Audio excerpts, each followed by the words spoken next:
பகலும் இரவும் சரிசமமாக இருக்கும் நிகழ்வு இன்று நேரிட்ட நிலையில் இதனை ஐரோப்பிய செயற்கைக்கோள் புகைப்படமாக எடுத்துள்ளது. பூமி சூரியனை ஒருமுறை சுற்றுவதற்கு 365 நாட்கள் எடுத்துக்கொள்கிறது. பூமி தனது அச்சில் 23.5 டிகிரி சாய்ந்து சுற்றுவதன் காரணமாக வருடந்தோறும் சமமான பகல் மற்றும் இரவு ஏற்படுவதில்லை. ஆனால் மார்ச் மாத காலகட்டத்தில் பூமியின் அச்சு சூரியனை நோக்கியோ அல்லது விலகியோ சாய்வதில்லை. இதன் விளைவாக உலகம் முழுவதும் பகல் மற்றும் இரவின் அளவு ஏறக்குறைய சமமாக இருக்கும். இது வட அரைகோளத்தில் வசந்த காலத்தின் தொடக்கத்தையும் தென் அரைகோளத்தில் இலையுதிர் காலத்தின் தொடக்கத்தையும் குறிக்கிறது.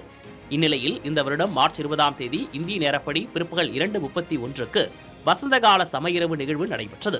பூமி சூரியனை சுற்றும் காலத்தின் அடிப்படையில் கணிதவியலாக கணிக்கப்பட்ட நிலையில் மீட்டியோசாட் 12 தெளிவான புகைப்படமாக அந்த நிகழ்வை காட்சிப்படுத்தியுள்ளது.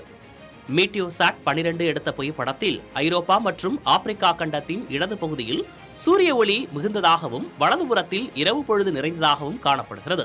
இவ்வளவு நாட்களாக வானவியல் அடிப்படையில் வசந்த சமநிலை நிகழ்வு கருதப்பட்ட நிலையில் மீட்டியோசாட் 12 எடுத்த புகைப்படம் அறிவியல் ரீதியாகவும் அதனை உறுதிப்படுத்தியுள்ளது.